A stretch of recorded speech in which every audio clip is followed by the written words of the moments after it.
apparently millennials as a generation, which is a group of people who were born approximately 1984 and after,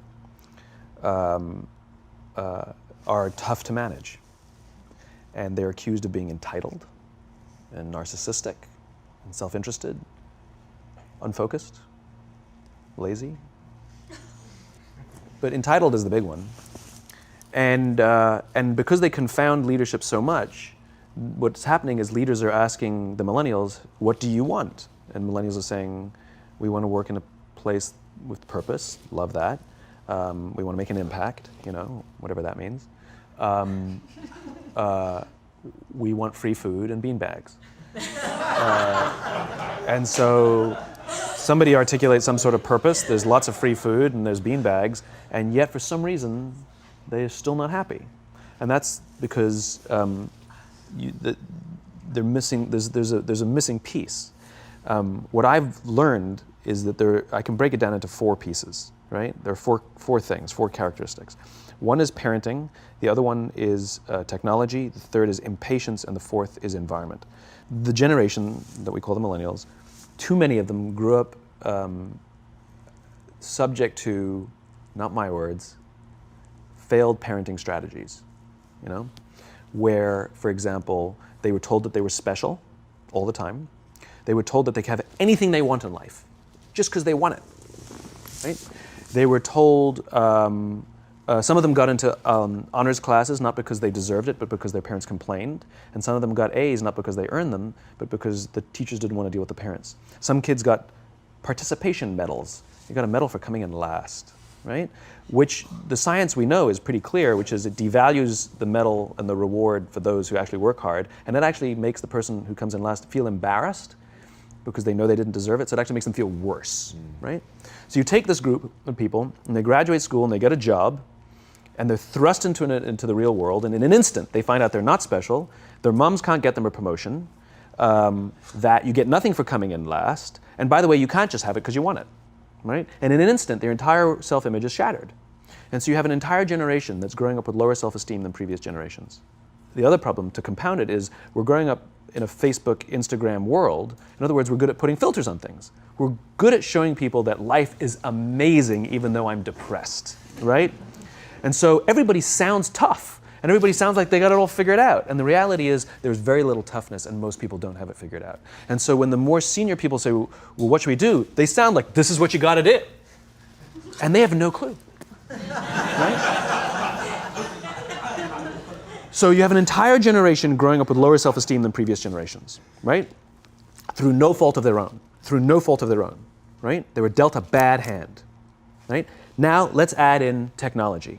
We know that engagement with social media and our cell phones releases a chemical called dopamine.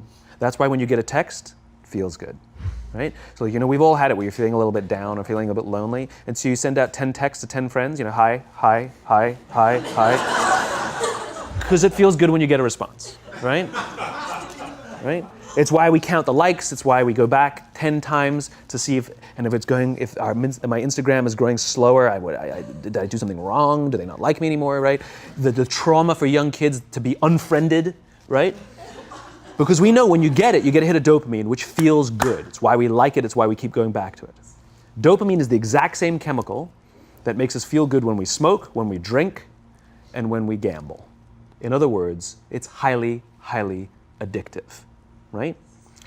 We have age restrictions on smoking, gambling, and alcohol, and we have no age restrictions on social media and cell phones, which is the equivalent of opening up the liquor cabinet and saying to our teenagers, hey, by the way, this adolescence thing, if it gets you down. But that's basically what's happening. That's basically what's happening, right? That's basically what happened. You have an entire generation that has access to an addictive, numbing chemical called dopamine through social media and cell phones as they're going through the high stress of adolescence. Why is this important? Almost every alcoholic discovered alcohol when they were teenagers. When we're very, very young, the only approval we need is the approval of our parents. And as we go through adolescence, we make this transition where we now need the approval of our peers. Very frustrating for our parents, very important for us. It allows us to acculturate outside of our immediate families into the broader tribe, right? It's a highly, highly stressful and anxious period of our lives, and we're supposed to learn to rely on our friends. Some people, quite by accident, discover alcohol and numbing effects of dopamine to help them cope with the stresses and anxieties of adolescence. Unfortunately, that becomes hardwired in their brains, and for the rest of their lives, when they suffer significant stress, they will not turn to a person, they will turn to the bottle. Social stress, financial stress, career stress, that's pretty much the primary reasons why an alcoholic drinks, right? What's happening is because we're allowing unfettered access to these dopamine-producing devices and media, basically it's becoming hardwired, and what we're seeing is as they grow older, too many kids don't know how to form deep, meaningful relationships. Their words, not mine. They will admit that many of their friendships are superficial. They will admit that their friends, that they don't count on their friends, they don't rely on their friends, they have fun with their friends, but they also know that their friends will cancel on them if something better comes along. Deep, meaningful relationships are not there because they never practice the skill set, and worse, they don't have the coping mechanisms to deal with stress. So when significant stress starts to show up in their lives, they're not turning to a person, they're turning to a device, they're turning to social media, they're turning to these things which offer temporary relief. We know, the science is clear, we know that people who spend more time on Facebook suffer higher rates of depression than people who spend less time on Facebook, right? These things balanced. Alcohol is not bad, too much alcohol is bad. Gambling is fun, too much gambling is dangerous, right? There's nothing wrong with social media and cell phones. It's the imbalance, right? If you're sitting at dinner with your friends and you're texting somebody who's not there, that's a problem. That's an addiction. If you're sitting in a meeting with people you're supposed to be listening to and speaking, and you put your phone on the table, face up or face down, I don't care, that sends a subconscious message to the room that you're just not that important to me right now, right? That's what happens. And the fact that you cannot put it away is because you are addicted, right? If you wake up and you check your phone before you say good morning to your girlfriend, boyfriend, or spouse, you have an addiction. And like all addiction, in time, it'll destroy relationships, it'll cost time, and it'll cost money, and it'll make your life worse, right? So you have a generation growing up with lower self-esteem that doesn't have the coping mechanisms to deal with stress, right? Now you add in the sense of impatience, right? They've grown up in a world of instant gratification. You want to buy something, you go on Amazon, it arrives the next day. You want to watch a movie? Log on and watch a movie. You don't check movie times. You want to watch a TV show? Binge. You don't even have to wait week to week to week, right? I know people who skip seasons just so they can binge at the end of the season, right? Instant gratification. You want to go on a date? You don't even have to learn how to be like, hey. You don't even have to learn and practice that skill. You don't have to be the uncomfortable one who says yes when you mean no and says no when you mean no, and yes when you don't have to swipe right. Bang, I'm a stud. Right? You don't have to learn the social coping mechanisms, right? Everything you want, you can have instantaneously. Everything you want, instant gratification, except job satisfaction and strength of relationships. There ain't no app for that. They are slow, meandering, uncomfortable, messy processes. And so I keep meeting these wonderful, fantastic, idealistic, hardworking, smart kids. They've just graduated school. They're in their entry-level job. I sit down with them and I go, how's it going? They go, I think I'm going to quit. I'm like, why? They're like, I'm not making an impact. I'm like, you've been here 8 months. You know? It's as if they're standing at the foot of a mountain and they have this abstract concept called impact that they want to have in the world, which is the summit. What they don't see is the mountain. I don't care if you go up the mountain quickly or slowly, but there's still a mountain. And so what this young generation needs to learn is patience.